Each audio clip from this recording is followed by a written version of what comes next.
Hi everyone, it's me again, ang inyong Kapistok. And for today's video, alam niyo ba, naniniwala ba kayo na ang mga narcissist o ang narcissist na tao ay kadalasan pakitang tao lang? Ang tawag dun ay pseudo-life. Paano ko nasabi na pseudo-life? Kasi like for example, sa family niya, pangit yung pakikitungo niya. Like katulad sa anak, katulad sa asawa, o basta sa circle ng kanyang family. Iba yung pakikitungo niya, kumbaga masama ang ugali niya sa kanyang pamilya, pero sa kanyang mga kaibigan, mabait siya. Like, hindi nyo ba napapansin na, or hindi nyo ba namamasdan na yung narcissist, maaring pangit ang pakita ng ugali sa'yo as a family, pero sa ibang tao napakabait. Like halimbawa lang, minsan pag may nag-aaway, madalas yung partner nyo ang tatawagin. Kasi sa tingin ng mata nila, mabait yung partner mo. Like, mas madali siyang paniwalaan kaysa sa'yo na partner. Kasi ang tingin nila dun sa partner mo na yon or sa asawa mo ay napakabait. Ganyan po ang ibig ko sabihin. Kaya, masakit man isipin, pero karamihan, or most of them, ang mga narcissist ay pakitang tao lang.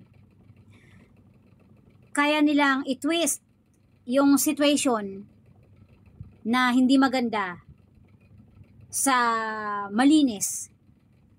Or kaya nilang i-twist yung sitwasyon na pangit, kaya nilang gawing malinis nang ganun kadali sa kanila, kasi nga ang tingin sa kanya ng mga taong nakapaligid sa kanila ay sobrang bait niya. So masdan nyo mga kaibigan, kung diyan sa mga kapitbahay ninyo madalas may nagkakagulo or may mga party o may mga small community na kailangan siya, ang bilis niyan. Isang tawag mo lang, ando na. Pero pagdating sa asawa niya, mag-request ng ganito ganyan, hirap siya. Ayaw niya. Para sa kanya pabigat yun. Pero pag sa ibang tao, isang senyas lang, nanginginig pa, nandun na yan. Pare, awatin natin si ganito kasi nag-aaway na naman sila. Pare, pagsabihan mo naman si ganito, sa'yo lang makikinig yun eh. Oo. Sabi ko sa inyo, karamihan sa narcissist, or kung yung partner ninyo ay narcissist, asahan ninyo na pagdating sa inyo as a wife, as a padre de pamilya, iba yung pakikitungo niya doon sa inyo kaysa doon sa pakikitungo niya sa mga kaibigan niya. Kaya wag na kayong mag-expect. Kapag ganyan ang inyong asawa, alam niyo na pseudo-life siya.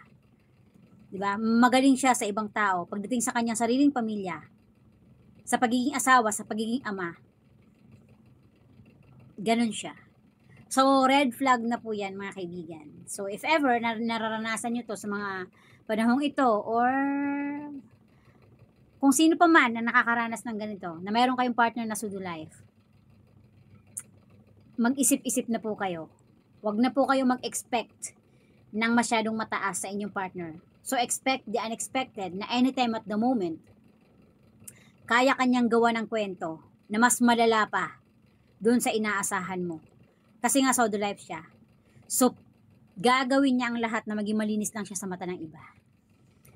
So, sa mga may gantong sitwasyon,